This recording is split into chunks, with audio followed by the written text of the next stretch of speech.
If Q equal to, अच्छा algebraic function बताओ क्या होते हैं एलजेब्रिक फंक्शन, पॉलिनोमियल क्या होते हैं?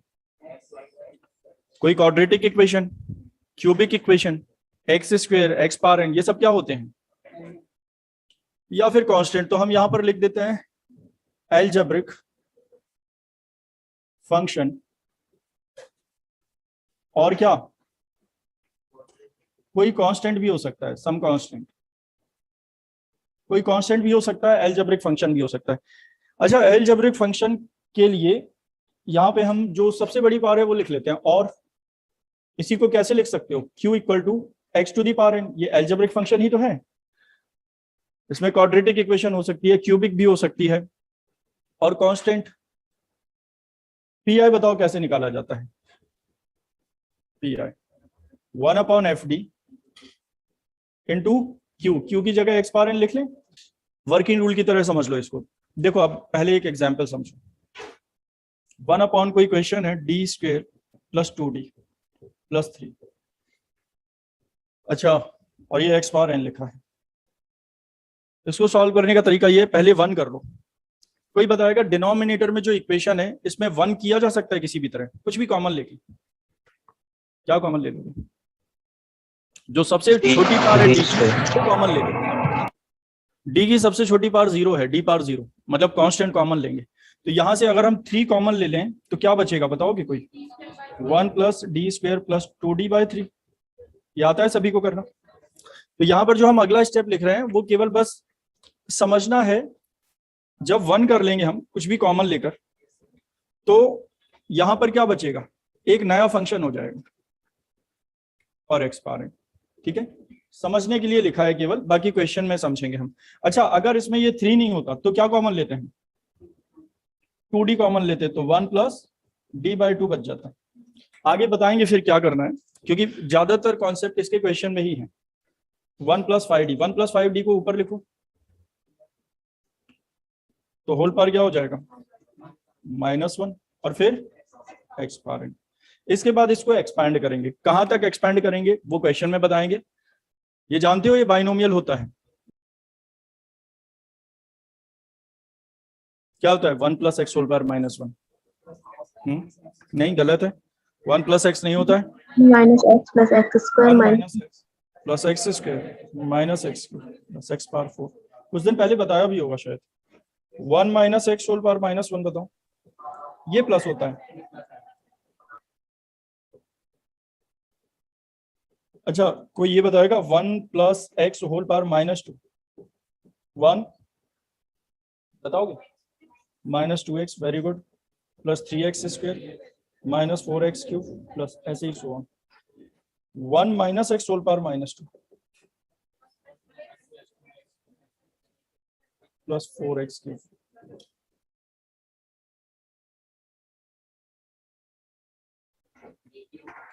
Question number 2, D cube minus D square 6d y equal to x square. Auxiliary equation क्या होती है? क्वेश्चन इज, ये एफ डी है, इसको 0 कर दो, D cube minus D square minus 6d equal to 0। D की 3 वैल्यू हर कोई फाइंड कर लेगा, और डी की वैल्यू पर डिपेंड करेगा कि सी एफ क्या लिखना है हमें। बताओ क्या आएगा? D common, D square minus D minus 6 equal to 0। Factor कर लोगे तो डी डी स्क्वायर बताओ, मल्टीप्लाई करने पर 6 और सब्ट्रैक्ट करने पर 1, तो -3d plus 2d minus 6 equal to 0। तो d, और यहां पर बताओ पहले में कॉमन है d, तो d माइनस 3, और फिर 2 कॉमन है तो d माइनस 3 इक्वल टू 0। तो d plus 2 d minus 3 equal to 0। d की 3 वैल्यू 0 -2 3। सी एफ बताओ विमल क्या होगा, सी एफ क्या होगा? e to the power 0x, e to the power 0x नहीं, c1 e to the power 0x plus c2 e to the power to the power -2x plus 3 plus c3 e to the power 3x। Alpha beta gamma वाला formula लगा दिया, distinct हैं तीनों। yes, C F आ गया। P I के लिए देखो, यहां से नया काम है, 1 अपॉन एफ डी के प्लेस पर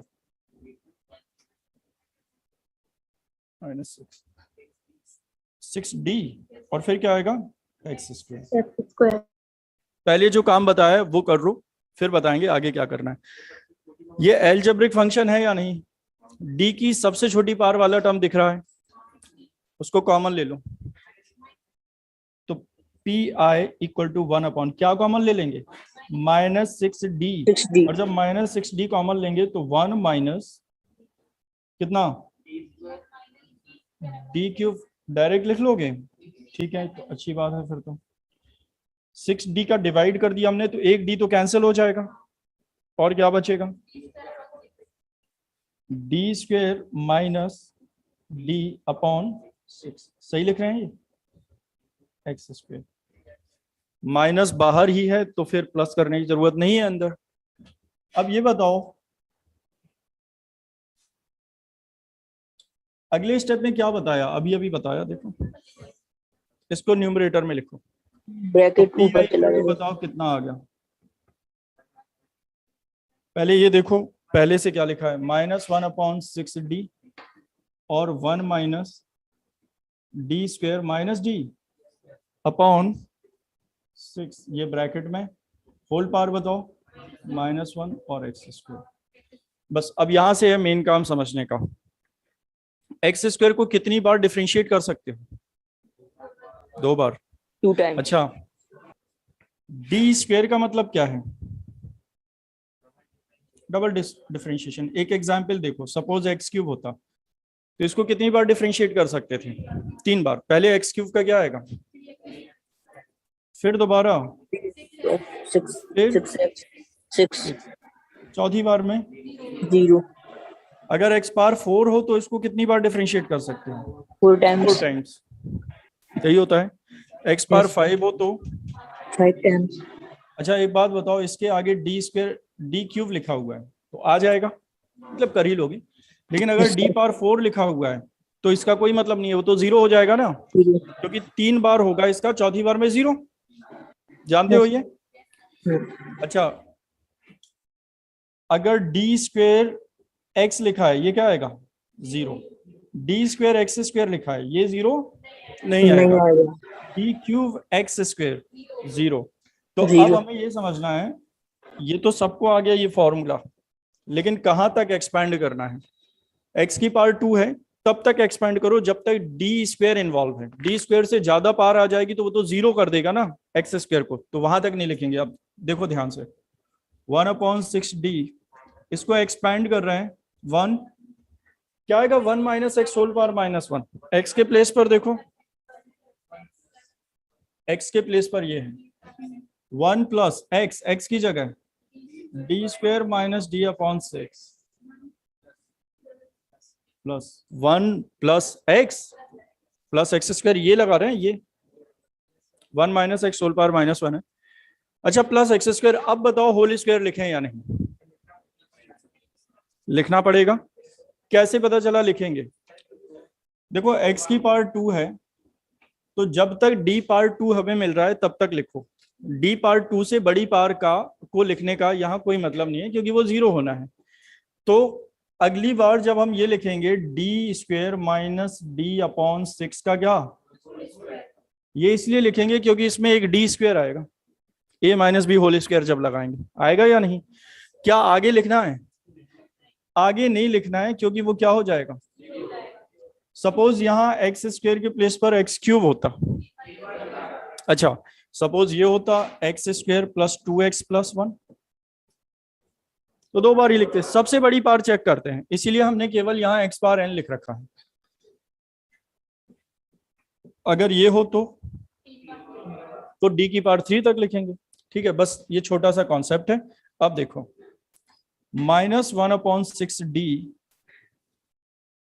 1 plus d² minus d by 6 ठीक लिखा हुआ है, या इसको ऐसे लिख लेते हैं 1 अपॉन 6 और d² माइनस d। एक बात बताओ, 1 अपॉन 36 हो जाएगा d² माइनस d का होल स्क्वायर, बोलो। d power 4 plus d² minus 2d³। अच्छा, सबसे बाहर क्या लिखा हुआ है? x²। ध्यान से देखो, किन की जरूरत नहीं है हमें, ये कॉपी में कट नहीं करते हैं, इनको छोड़ देना, इनको लिखने का कोई फायदा नहीं है, क्योंकि इनको लिखेंगे तो वो तो जीरो ही हो जाएंगे ना। तो पहले लिख के दिखा दो, फिर उनको इग्नोर करो उनको। अब बताओ क्या आएगा? -1/6d। अब ध्यान से ये देखो, x² का मल्टीप्लाई जब करेंगे तो पहले 1 में x² ही आएगा। अगर कुछ डायरेक्ट कर सकते हो तो ज्यादा अच्छा है, x² d² के साथ भी आएगा और d के साथ भी आएगा। तो जब d² के साथ आएगा तो d² x² बताओ, मतलब x² का 2 टाइम्स डिफरेंशिएशन, ओनली 2 आएगा, लिख पाओगे डायरेक्ट? 2 आएगा। माइनस dx² बताओ, -2x प्लस 1/36 ऐसे ही। अब इनको तो छोड़ दिया हमने, d² x² only 2 -1/6d x² plus, बताओगे क्या 2 कॉमन लेकर कैंसिल कर दिया तो 1 - 1/18। चाहो तो एलसीएम ले लो या बाद में एक साथ एलसीएम ले लेंगे, और एलसीएम लेके सॉल्व कर लो चाहो तो बताओ -1/6d कितना आएगा एलसीएम? हाँ, इंटीग्रेट तो करना ही है, बाद में कर लेंगे। 18 तो 18x² प्लस 6 - 6x प्लस 1, तो ये आ जाएगा 1/, कितना आ जाएगा? 18 6 जा 108।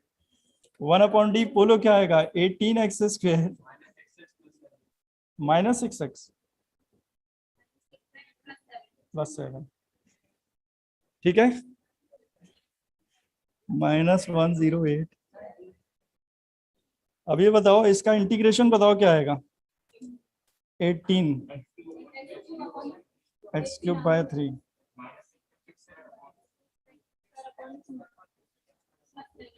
Plus 7x।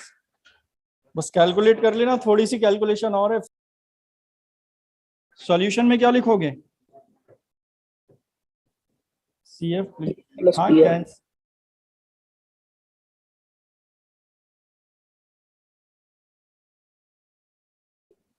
Question number 4 plus 2d² plus d, ऐसे लिख सकते हो ना, फॉर्म को ऐसे लिखना आता है। d3/dx³ का मतलब है d3, d2/dx² का मतलब है d², और d/dx का मतलब d है, ठीक है। बाहर क्या आएगा? y इक्वल टू बोलो, equal to x plus x² plus x only. चलो बताओ, पूरा सॉल्व करें इसको, क्या लिखोगे पहले? हाँ, तो ऑक्सिलरी इक्वेशन क्या होती है?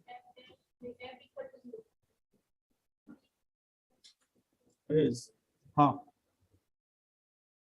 d³ plus 2d² plus d equal to 0, सभी में कॉमन, तो d² plus 2d plus 1 equal to 0। इसमें तो कोई मुश्किल काम नहीं है, d प्लस 1 का होल स्क्वायर इक्वल टू 0, तो d की वैल्यू आ गई 0 -1 -1। CF बताओ, CF बताओ क्या लिखोगे? CF C1 e⁻0x C2 plus C3x -x। PI बताओ, 1/, क्या लिखोगे?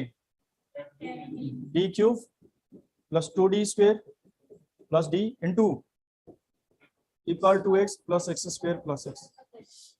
अच्छा, अलग अलग रूल हैं, एलजेब्रिक फंक्शन के लिए अलग रूल है, ट्रिग्नोमेट्रिक फंक्शन के लिए अलग रूल है, और एक्सपोनेंशियल के लिए अलग रूल है, तो अलग कर लें क्या इनको? 1/, बताओ, d³ plus 2d² plus d equal to x plus, हाँ, d³ plus 2d² plus, sorry, plus d, और क्या बचेगा? x² plus x। पहला वाला बताओ कैसे सॉल्व करें? कहीं भी माइनस नहीं है तो 0 का तो चांस ही नहीं है, तो सीधे सॉल्व हो जाएगा। ये क्या पुट करना होता है? d इक्वल टू a का मतलब यहां पर क्या है? 2। इसको कैसे सॉल्व करेंगे? एल्जेब्रिक फंक्शन, क्या कॉमन लेंगे? सबसे छोटी पावर डी है, डी कॉमन लेकर सॉल्व कर देंगे तो कैसे आएगा बताओगे कोई? अच्छा सुनो, यहाँ पे कुछ लोग ऐसे भी कर सकते हैं। गलती क्या करते हो ये समझ लो, ऐसे क्वेश्चन में कभी गलतियां हो जाती हैं कभी कभी। तो पी आई इक्वल टू 2 लिखेंगे, तो डायरेक्ट लिख दें इसको, ये हो जाएगा 2 क्यूब 8 और ये भी 8 हो जाएगा प्लस 2, तो 18 लिख लें, तो 1/18 आ जाएगा, और e to the power 2x plus, बताओ 1/d cube plus 2d square plus d में कॉमन क्या ले लिया हमने? 1/d, बचेगा क्या? 1 plus 2d plus d square, x square plus x। सुनो ध्यान से सुनो, यहाँ पे कुछ लोग इसका होल स्क्वायर लिखेंगे, तो क्या जरूरी है होल स्क्वायर लिखना? तो कुछ लोग ऐसा कर सकते हैं ना, उन्हें दिखाई दे रहा है कि ये 1 प्लस डी का होल स्क्वायर है या नहीं? अगले स्टेप में 1/d और 1 प्लस डी होल पावर क्या करोगे? तो फिर हमें ये फॉर्मूला पता होना चाहिए, ये जो अभी लिखाया था ना, एक सेकंड, ये वाला 1 प्लस एक्स होल पावर -2, लेकिन इसकी कभी जरूरत नहीं पड़ेगी। क्यों? हम होल स्क्वायर करेंगे ही नहीं। जरूरी है क्या होल स्क्वायर करो? लीनियर इक्वेशन को भी तो सॉल्व किया जा सकता है। बताओ, इसको होल स्क्वायर नहीं लिखें तो कैसे करेंगे? सीधे सीधे सॉल्व हो जाएगा, होल पावर -1 आएगा, और होल स्क्वायर करोगे तो होल पावर -2। जो ज्यादा ठीक लगता है उससे कर लेना। तो क्या करें बोलो? चाहो तो होल स्क्वायर करो, अदरवाइज क्या 1/d, और इसको क्या लिखोगे? 1 plus 2d plus D square और होल पावर -1। यहां बताओ, एक्स स्क्वायर प्लस एक्स, ये कब तक एक्सपेंड करोगे इसको? 1/18 e to the power 2x plus 1/d। Expand करेंगे इस सीरीज को जब तक कि पावर कितनी मिल रही है हमें? कितनी पावर मिल रही है? 2। तो बताओ कहां तक लिखें? 1 minus 2d plus D square whole power plus क्या आएगा? 2d plus D square whole power 2। तो 1 minus X plus X square, बाद में क्या आएगा? आगे लिखना है क्या? आगे क्यों नहीं एक्सपेंड कर रहे हैं? क्योंकि इसके बाद कभी भी डी स्क्वायर से छोटी पावर नहीं आएगी, डी स्क्वायर से बड़ी पावर ही आएगी। चलो ये सॉल्व करना, बताओ अगर समझ गए हो तो। 1/18 e to the power 2x plus 1/d सबसे लास्ट में सॉल्व करते हैं। अब यहाँ देखो ध्यान से, सबसे पहले तो एक्सपेंड कर लो 1 minus 2d plus D square, expand करो इसको, a plus B whole square 4d square plus d power 4 plus 4d cube, बाद में क्या? Plus x। ठीक है, अब बताओ एक्स स्क्वायर प्लस एक्स का अंदर मल्टीप्लाई कर दिया, तो इसकी जरूरत है क्या? इसकी जरूरत भी नहीं है, इसका इसमें मल्टीप्लाई करो। अगर कुछ डायरेक्ट लिख सकते हो तो बता दो, वो डायरेक्ट लिख देंगे, e to the power 2x plus 1/d as it is. X square plus X आएगा, माइनस साइन अपनी जगह लिखा है, सुनो 2 भी ऐसे ही, और बताओ d के साथ जब ये आएगा ओनली 2x या 2x plus 1, 2x plus 1 plus D square के साथ जब ये ब्रैकेट आएगा, एक्स स्क्वायर प्लस एक्स का 2 बार डिफरेंशिएशन करके बताओ। एक्स स्क्वायर प्लस एक्स का पहले होगा 2x प्लस 1 और अगली बार 2 आ जाएगा, ओनली 2 लिख पाओगे, प्लस 4 ऐसे ही, और डी स्क्वायर के साथ फिर से ये आएगा तो बताओ 2 हो जाएगा। हो गया सिंपल। ठीक है, अब बताओ 1/18 e to the power 2x plus 1/d। यहाँ बताओ कुछ कैलकुलेशन समझ आ रही हो तो, एक्स स्क्वायर रहेगा, ये देखो x है और ये है -4x, तो कितना हो जाएगा? -3x। फिर यहाँ पर लिखा हुआ है ये 2 प्लस 2 क्या हो जाएगा? 4, नहीं पूरा वो एक ही ब्रैकेट में है, तो ये 4 हो जाएगा नेगेटिव, और ये है +8, तो फाइनली क्या बचा? +4। ठीक है, इसका क्या करना है? 1/d बाहर है, इसका मतलब इसका इंटीग्रेशन करना है, तो 1/18 e to the power 2x, integrate करो जरा, एक्स स्क्वायर का x³ 3 3x² 2 4 का 4x, एलसीएम लेके कैलकुलेट कर लेना। तो CF दिख रहा होगा, PI दिख रहा होगा, सोल्यूशन में क्या लिख लेंगे हम?